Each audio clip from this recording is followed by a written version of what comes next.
second video of the night. Welcome back to my channel. I am back with a pregnancy update, and this video I'll be sharing with you guys the things that I went through within weeks 28 through 36. Today I am officially 37 weeks, and I wanted to get this video out just because I may be getting induced in a few weeks and I don't know what to expect or if I'll be able to do another video soon. I'll try to get another one out in 2 weeks, but I wanted to share with you guys the rest of the things that I've been going through in my pregnancy.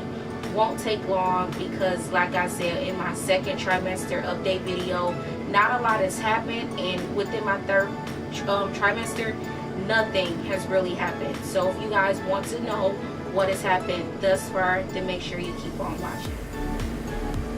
So if you guys, I do want to let you guys know, if you have not watched my first trimester video and my second trimester video, I'll leave that in the cards above for you to check that video out, and then you can come back to this one. Or if you want to go backwards, then watch this one and then watch the other ones, you're free to do so. But for the people that's been following my pregnancy journey, you guys will know everything that I've been going through so far, and this video will make a lot of sense with all of the tests that I've been going through and all of the symptoms and all of that good stuff. So I ended out my second trimester video at week 28. So in my notes I have weeks 28 through 32. Yes, this video is not going to be long. Nothing really has happened. So I do have no symptoms besides heartburn and insomnia, which I have been experiencing almost every day and every night. And within my other video that I shared with you guys, my doctor told me that my belly was measuring 3 weeks ahead, so she ordered a growth scan.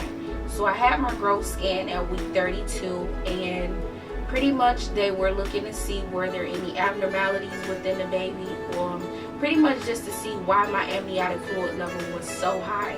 So at that scan they did tell me that the baby weighed 4 pounds 1 ounce, and that was pretty much it. They just did another ultrasound and told me the weight of the baby and to go to my OB a few days later to get the results. So that's exactly what I did. So when I went back to my OB, my doctor read the results to me and told me that I indeed had extra fluid, so I needed to go see a high-risk doctor. So at week 33 is when I went to go get another scan with a high-risk doctor, and at that appointment, that's literally a week later, the baby was measuring 4 pounds 7 ounces. And that was just like a regular scan also. They just wanted to see what the extra fluid was about. So pretty much they told me it was an unexplainable reason why I had extra amniotic fluid. They didn't tell me what my AFI level was, but I'm assuming it wasn't really high, because when I went back to see my doctor the next week, she just told me there wasn't any super countermeasures that we needed to take. I did read up on some of the things that may occur within having extra fluid, and there is a term for it. It's called polyhydramnios. I think I'm saying that right, and that's just excessive amniotic fluid.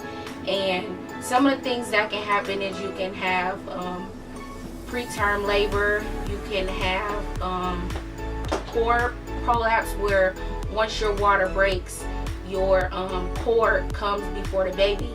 And those are some things, like if you have a lot of extra fluid, those are some of the things that may happen. But my doctor, she didn't really tell me that I was at risk for any of those things happening. So she just told me that they'll keep an extra eye out for when my water does break, and that's probably why I may need to get induced, just because I want to be in a controlled setting once my water breaks. But like I said, my doctor didn't say that it was some huge concern, so I'm not really nervous about it. So that was that for week 33. And there was, like I said, there was no explanation as to why I had extra fluid. And some people, they just get it, and they told me I was just one of the lucky people to have extra fluid within my my baby. My baby is not huge. I know I kept saying that in my other videos, like, oh, I don't want a huge baby. So I probably won't have a huge baby, but we won't know. We'll know in about 2 or 3 weeks. So weeks 34 through 35, I have no symptoms, but I do want to let you guys know that within pregnancy, I don't know who in the world said that pregnant people can be clumsy, but I am so clumsy and forgetful, it makes me mad. And that's something that I've been dealing with so far, is clumsiness. I've been really clumsy, and my feet get swollen often, and I think that's for the most part due because I still am working. A lot of people ask me why am I still working, and I'm pretty much at the end of my pregnancy, but I've been having conversations with my doctor about her taking me off. So I'll have another meeting with her this week to discuss me getting off of work, because I am 37 weeks this week, and working is becoming extremely uncomfortable for me. So if you ladies are deciding on continuing to work up until like your due date or the last few weeks within your pregnancy, your feet will get swollen. You will be very uncomfortable. I'm very literally uncomfortable all day, every day, and I'm at the point where I'm getting miserable and I'm ready to just have my baby. And that's pretty much it for weeks 34 through 35. Weeks 36, so last week I was 36 weeks. I started having my weekly appointments with my OB. So I go in a few days for my 37-week appointment, and that's when she'll let me know. Last week I had to do another retesting for my thyroid levels.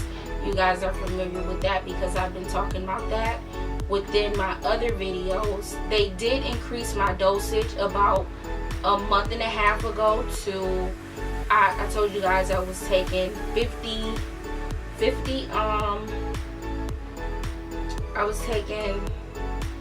micrograms, and at week 33 they increased it to 62.5 micrograms. So I've been taking that, and then I went to get my blood drawn last week to see if the levels went up again. So I'll be getting those results in a few days from my doctor to see if anything has changed from the last time I got my blood drawn in my second trimester. And then at that appointment, I did get my cervix checked, and I was not dilated and I was not effaced. So my doctor did tell me that my cervix was still pretty high, so I do have a good chance of pretty much making it to 40 weeks. But because my doctor won't be in town the week of my due date, she gave me the option to either get induced 3 days before or 5 days after my due date, and they're only going to let me go within her practice 5 days after my due date. So it's either the days before, the few days after, or have my baby and risk my doctor not being there. So I do have to have that decision made up by my next OB appointment, which is in 4 days. So I'm not really sure what I want to do at the moment.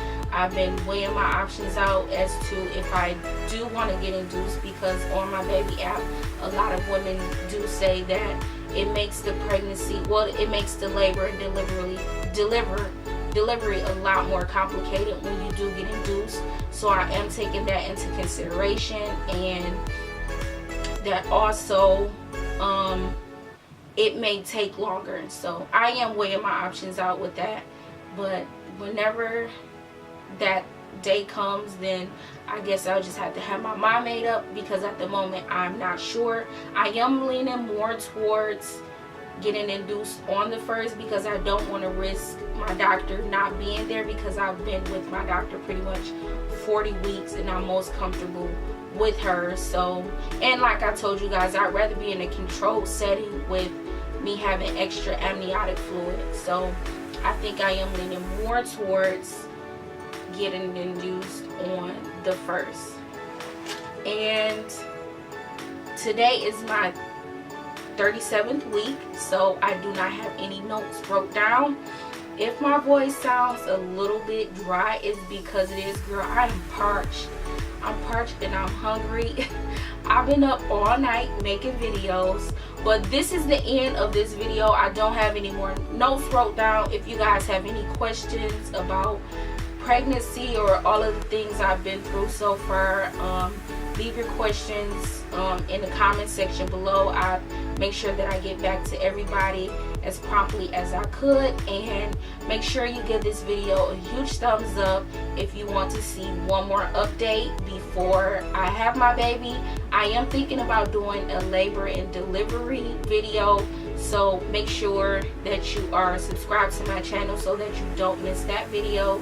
And that's going to be the end for this video. Thank you guys so much for watching, and I'll see you in my next video. Bye guys.